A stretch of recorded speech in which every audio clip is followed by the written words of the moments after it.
Ay, hello ating. Kumusta na baga? Ayan. Kakauwi ko lang po galing trabaho. Nandito ako sa may sulok may pang kwarto kaya madungis pa yung itsura. Hello. Kaya tutulog ako doon sa higaan eh. Ateng, alam mo na nasa Windrush tarot serye ka. So alam mo na papanood ito ng buong mundo ha, with consent mo ito. Ayan. Mapagpalang araw sa iyo, be. Thank you po. Blessed day din. Wow, Ako sumali yan, po, baby. Sumali po, okay lang po ba? Okay lang, kaso lang, hindi kaya bawal yung may baby sa. Bawal ang may baby sa ganitong video. Ano ako? Pepe, doon kayo na daw, bawal daw sa yung bata. Oo, baka tayo masensor. Kahit tayo na baby. Nga. Ayan, yan. Okay. Sabihin mo sa akin buong pangalan, apelyido, birthday mo. Ano po? Naka-live po ba tayo, madam? Ha? Naka-live po tayo or video siya muna? Naka-live. Naka-live, okay. Ano? Recorded lang. Recorded lang. Recorded po. Sa bagay, mapanood ko naman po yan mamaya dun sa Sky pag in-upload niya po na. Oo. Soon yun, soon. Sige po. Ano?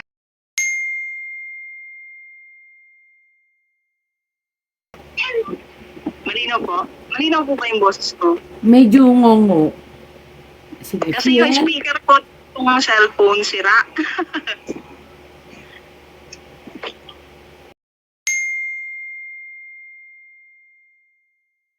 Birthday? February 13 ko, 1981. Be, tandaan mo to ha, lahat ng sasabihin ko rito ay ayon sa tarot. Nasa sa'yo na lang kung aaminin mo o hindi, or kung naguguluhan ka, pwede mong itanong. Okay? Sige po. Sumasang-ayon ka naman dito sa pagbasa ko ng tarot, di ba? Apo. With all your concern. Kaya magtatanong din ako ngayon. Kasi naguguluhan po talaga ako sa napasok. Ako muna, be. Ako muna. Sige po. Oh, para malaman mo na, oy, alam ng tarot. Ganito. Ayon sa tarot at sa pangalan mo, nasa sitwasyon ka ngayon ng sobrang kaguluhan. Totoo po, sobra talaga. Gulong-gulo na po ako. At hindi lang ito. Ang daming gumugulo sa isipan mo bukod sa, huwag ka masasaktan na, financial matter. At ayon din sa pangalan mo, ang karir mo shaking, naguguluhan ka, whether you stop, kasi ang mga bata, naguguluhan ka rin kung sino talaga ang mag-aaruga.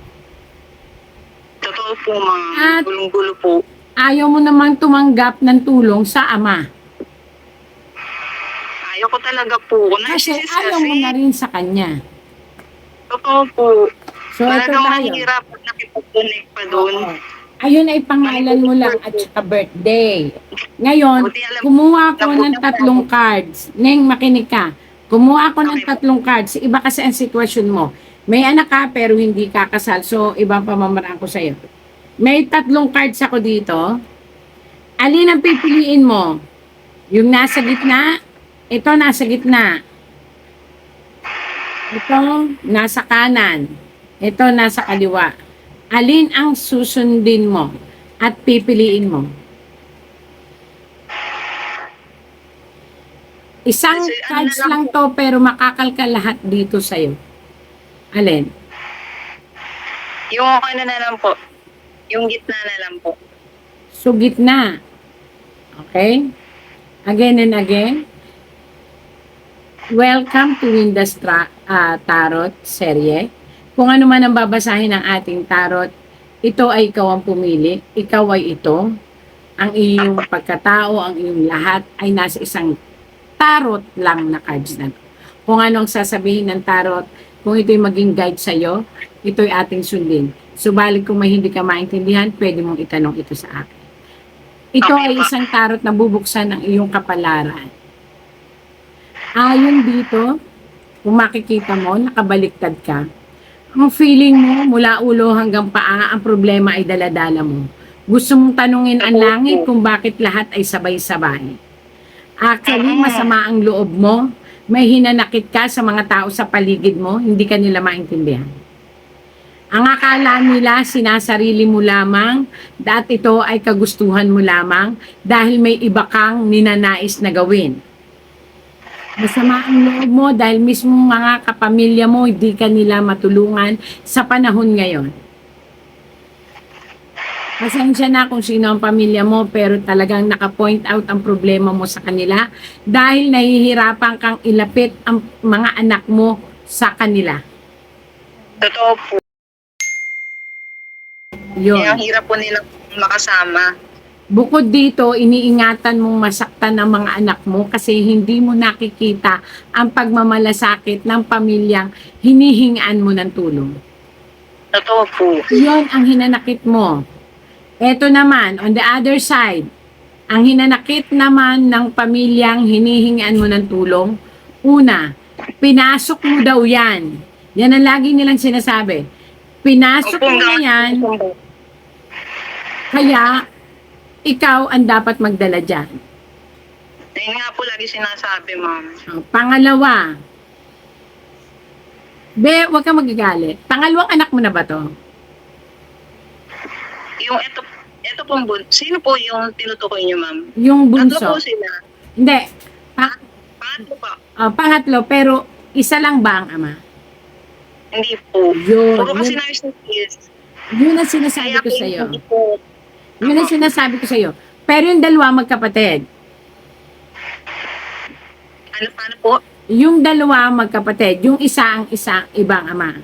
Magkaiba po talaga sila kasi So, tatlo ang bata, tatlo ang ama. Yun ang Opo. sinasabi ng pamilya mo. Hindi ka na raw natuto sa una, pangalawa, pangatlo. Opo, di naman po kasi nila alam yun talagang anong kwento, anong ugali ng mga lalaking yun, kaya iniwanan ko po. Oo, ngayon, eto ngayon ang sitwasyon natin, Be. Hindi kita, tandaan mo ha, hindi kita, nobody, ano ba yun? Ha? Walang sino mang pwedeng bumato ng bato sa'yo. Kasi wala kami sa sitwasyon mo. Ang kailangan mo lang ngayon ay magpakatatag. Bakit neng ka magpapakatatag? Kasi hindi hindi kanila gustong tulungan. Kaya lang natatakot sila na maulit muli na madagdagan ang anak mo sa iba namang lalaki. Sorry yun ang kanilang iniisip. Malabo na po mangyari, madam, kasi ligate na po ako. Yun ang ipaliwanag mo sa kanila. Alam po nila yan, pero inuulit-ulit nilang sabihin na para sumama ako na pag nagkaroon na naman daw ganun mangyayari. Biko, meron ba nabubuntis sa ligate na? Hindi, yun marahil lang hindi nila alam. So, ipaalam mo. Ngayon, kinakailangan mong ibalik ang emosyon mo sa pagiging ikaw. Kasi, bawat salita nila ay masisira ka. Pero sa bawat pagbangon mo, tumayo ka, bumangon ka, kayanin mo yan. Gumawa ka ng paraan na kasama mo ang mga anak mo. Huwag kang humingi ng tulong. Kasi masasaktan at masasaktan ka lang, ha? Ayon dito sa tarot mo, kinakailangan kang matutong maging matigas sa iyong puso. Huwag na muling umibig sapagkat hindi ka swerte sa pag-ibig. Totoo po. Bakit po kaya ganun naman? Ikaw ay isinumpa or may manang sumpa. Pag-aralan mo sa nanay o tatay mo. Itanong mo kung sino ba ang nagkaroon ng anak sa iba, na lolo, lola, at parehong lolo ko po, nagkaroon po sila ng iba-iba. Sa side ni mama, yung tatlo yung naging asawa, may yung dalawa pinagsabay na magkasama. Kasi manggagamot po siya, yung lolo ko sa side ni mama. Manggagamot siya, Dr. White tawag sa kanya, parang hinihipnotismo niya yung mga babae magustuhan niya. yun, Tapos, parang may curse, may sumpa. Tapos yung lolo kong pangalawa po yung sa tatay na side, 5 naman yung anak nun na iba-iba nanay. So, mayroon talagang generation curse. Ang tawag dyan is generation curse. From inblood. Pag sinabing henerasyon mula sa dugo. Okay. Kaya pala po, totoo po ba yung pambayad utang? Yes, Parang totoo yun. Kaya nga, lagi kong sinasabi sa kahit sino tinatarot ko, Be careful Kami po yun po. sa lahat ng ginagawa kasi karma is real. Kami po yung parang nagdala. Yes, Ganun po. kayo ang nagbabayad. At ayon dito sa tarot, dahil hindi ka swerte sa pag-ibig, ang i-focus mo ngayon ay sa mga anak mo. Dahil swerte ka naman sa panganay mo. Ewan ko po kung swerte ako dito. Nag-aaral naman siya. Nag-aaral Kaso, kaya lang parang wala pa sa isip niya, di ba? Kasi too much young pa Gusto siya. magtrabaho. Oh, paano po? Masyado pa siyang bubut kumbaga sa ano. Wala pa siyang nakikita. Wala siyang nakikitang fatherly image. So what do you expect to Nabubuhan po siya sa courts. Oo, Sa what do course you niya. expect to a child na ipinanganak mo na hindi man lang niya na-experience na magkaroon ng ama na maatino. Totoo po. Tandaan mo ito, Yung tatay Neng. Itong tarot na ito ay isang tarot lang to pero sabi ko nga sa'yo, kakalkalin ito ang lahat. Tandaan mo to, Totoo Neng, po. hindi kita kilala. Nawala ang ama ng bata, may hindi nga nito nakita ang bata na lumaki. Totoo po. Hindi talaga. So, ano Malapit lang in-expect siya, mo pero sa hindi isang pinupuntahan. Ano kaya ina-expect mo sa ganun. isang bata? Kaya ikaw ang maging nanay and tatay. Be a father ganun and nga be a po. mother to your mga anak. Ma'am, parang minsan nagsasalita siya ng naguguluhan din ako na di naman ako magagalit sa kanya. Hindi ko magawang magalit na siguro malaking pagkakamali. Ganon salita niya. See, psychologically, ang iniisip ng tarot ang nagsasabi, psychologically, ang iniisip ng bata, siya ay isang malaking pagkakamali kasi walang nanay and tatay. So, all you have to do is, ikaw ang maging nanay and tatay. At lagi mong sasabihin sa Ganun kanya, nga po. at alam mo, nagsiselo siya kasi instead na sa kanila na lang ang attention mo, nagmamahal ka pa ng iba. Ganun pala po. Sa ngayon nga Pero eh. malaki pa yung gap. Oo, pero mali. Huwag ka nang magmahal. Sinasabi ng tarot sa'yo, huwag ka nang magmahal ng lalaki. Di ka swerte. Nga. Doon ka na lang sa pinasyal mga na lang po siya. bata. At magiging swerte mo sila kapag ginaid mo sila properly. And mag-ingat ka sa ovary mo, ha? Ligated ka sa ovary mo. Di ba ligated ka, sabi mo? Opo. Lagi kang Nararamdaman magpapa-check up. Kasi hindi lahat ng ganyan ay successful. So magpatingin ka, mamaya kasi may parang nakikita akong polyps or myoma, I don't know. Parang something mas. Ma'am, CS ako, ma'am. Tapos, sabi nung unang check up ko nung putis ako, may nakita ka mayoma. Oh, Nung nanganak naman ako sa Tondomet, yung OB ko mismo nagpanak sa akin, wala naman daw. Maaring nawala dahil nanganak ka, nailabas. Mm, So magpa-check up ka uli. Kasi minsan bumabalik Hindi na ako yan. nakabalik. Ah, Kaya yes. siguro po napakalakas po ng mens ko. Para nagloko siya. O pa-check up ka, double check up. Kasi prevention is a cure. Di ba? And bigyan mo ng katahimikan ng mga anak mo. Kayo lang, magbanding kayo. Huwag ka lagi mainit ang ulo sa kanila. Pinararamdam mo lagi ang galit sa kanila. Huwag mo lagi silang Sa sigawan. sobrang stress po. Kasi trabaho nung nakaraan, ilang taon akong natingga po na walang trabaho. Kaya po, yung stress po, walang pang sa bata, sa maliit, sa walang panggastos, So, sa baguhin mo, pangtulong babe. Baguhin mo, kailangan kanila ngayon baguhin mo ito. Sabi ng tarot, ang mga anak mo ang iyong pag-asa. Ang pagpapalaki mo sa kanila ang magbibigay sa iyo ng kaliwanagan. Actually, I am not a perfect mother. Marami akong mali, marami akong pagkakasala. At yun ang gusto kong i-correct sa mga bago. Kasi wala namang tao perfecto eh. Pero nangyari na kasi yan. Alangan namang nangyari, gusto mo pa ulit-ulit. Hindi na nga po eh. Yes. At kung maaari, konting ipon ng pera para magnegosyo ka na lang. Maswerte ka sa negosyo, be. Maniwala ka sa akin. Totoo. Mag-grocery ka, magtinda ka, basta focus ka, huwag kang magpautang. Sa Ayun yung grocery ka, gusto ko. asenso. Ayun po yung desire ng puso ko, ma'am. Totoo. Yung Yung iniisip kompleto, ko siya na lalo yun may ang mga gusto ko. groceries, yung may bigas, may something gano'n na. Doon ka swerte. Totoo. Ay! Gawin Sige mo po. to. Nasaan ka ba ngayon? Opo. Nasa bahay na, nasa Nabotas po. Nabotas. Okay, okay. Sige. Basta gawin mo to. Gawa ka ng paraan para lagi kang katabi ng mga anak mo. You know, alam mo, yung bawat oras na kasama mo sila, mapupuno mo ang kawalan nila ng tatay. Tsaka, yan yan din na, oo, ako rin na, naiyak din ako kasi kaya mo yan din. Binigay sa'yo yan kasi kaya mo yan. Pero wag kang humingi ng pagmamahal sa mga lalaki. Kasi, maaaring hindi nila kayang tanggapin ng mga anak mo. Pero ikaw, ipaglaban mo sila at ikaw lang ang tanging tatanggap sa kanila. Nakita mo yung dati mo naging karelasyon? Diba? Hindi niya kayang tanggapin yung isang anak mo. So, what's the use? Kaya po, sino po doon, ma'am? Yung pangalawa na? Ito nagkaanak ka. Akala niya ibaburden mo yung siya tungkol doon sa anak. So, what's the use? Kaya mo yan. Tandaan mo, ang anak galing sa sinapupunan mo.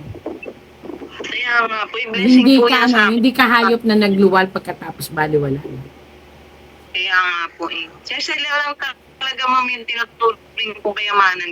Nasasaktan lang ako ngayon kasi yung, alam niyo po ba yung hindi ko maano, yung nanay ko po kasi, gusto niya siya kasi yung kinikilalang nanay ng dalawa kong anak na lalaki. Kumbaga, namamanipulate niya po yung ugali. Ngayon, lumalaban na sa akin po yung dalawa, lalo yung pangalawa. Kasi kulang ka ng Ngayon, panahon. Wag mo, kung ako sa'yo, i-concentrate mo Nagtrabaho sa po anak. ako.